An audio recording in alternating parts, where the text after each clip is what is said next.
Kaixo eta ongi etorri jakindunera. Gaur notazio zientifikoa ikusiko dugu.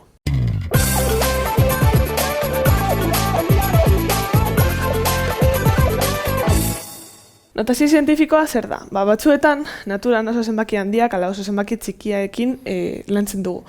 Orduan, behar dugu notazio bat ez eukiteko olako zenbaki hau zero askorekin. Nola idazten da notazio zientifikoa? Zenbaki hamartar baten eta hamarreko berreketa baten kombinazio bat izango da. Hau da, zenbaki hamartarra beti parte osoa izan behar da batetik bederatzira. Ezin daukagu izan adibidez, hau, 42, bider, 10, beriru, hau ez da notazio zientifikoa zen eta hemen 52 zenbakia daukagula. Hemen, koma bat egon behar dago. Orduan, hanik eta honen bitartez ikusiko dugu nola zenbaki hauek notazio zientifikoak idatzi ditugu eta zenbaki hauek nola idatzi ditugu hamartar moduan.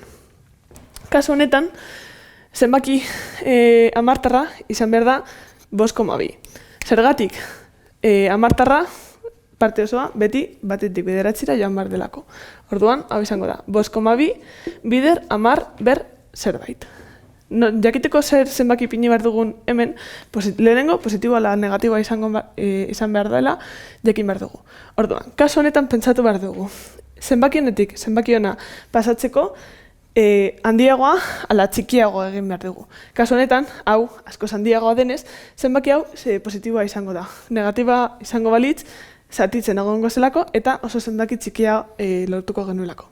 Eta zenbat zero ipini behar ditugun jakiteko, hemen koma bat ipintzen dugu, asmatzen dugu koma bat hemen, eta zenbatzen ditugu zenbat leku mugitu behar dugu koma hori eskumarantza. Orduan, hemen badago daukagun 1, 2, 3, 4, 5, 6, 7.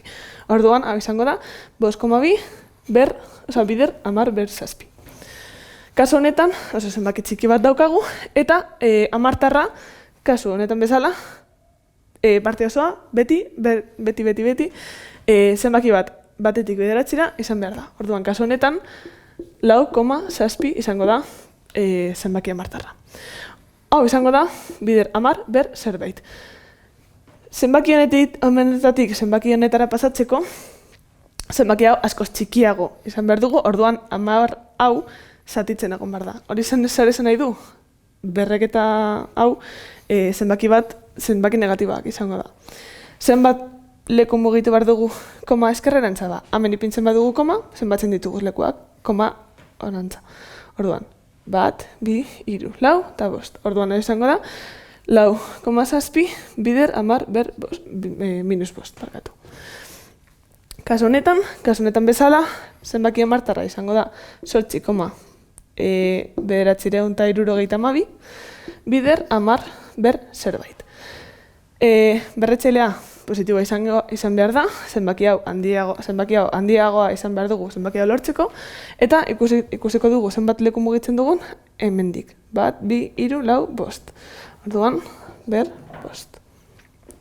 Azkenik, zenbaki hamartarra hau izango da hamartarra 3,5 bider 10 ber zerbait.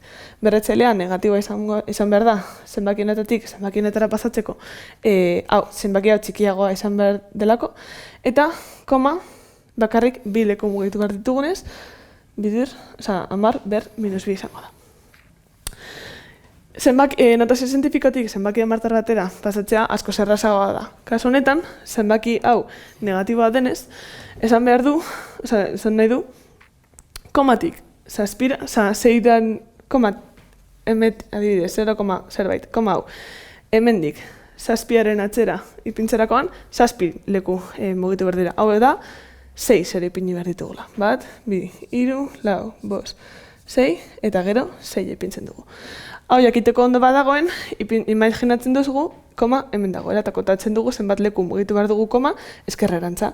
1, 2, 3, 4, 5, 6, 7. Hau ondo dago. Kasu hau, errazago dela, da berretzailea positiboa delako. Orduan, ipini behar dugu zenbakia hamartar gabe, eta orduan geratzen da hemendik orantza, koma, mugitzen badugu, geratzen da 1, 2, 3, 4, orduan, 2 0 ipini behar ditugu. Kasu honetan, kasu hau bezala izango da 0, eta koma hau eskumarantza beste 5 leku mugitu behar dugunez, 4, 0 geratuko dira honen aurrean. 1, 2, 3, eta 4. Eta gero zenbaki osoa. Hau ondo ja dagoen jakiteko, zenbatu aldugu, zenbat leku dauzen 5-tik, hemen. Orduan, 1, 2, 3, 4, 5, ondo dago. Eta azkenik, zenbaki hau daukagu, koma kentzen dugu,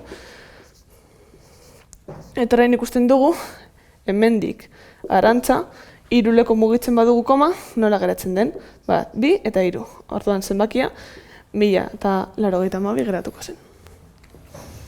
Hau izan da dena, eskerrik asko ikustiagatik, eta gogoratu sare sozialetan eta webgunean jarraitu jakindun.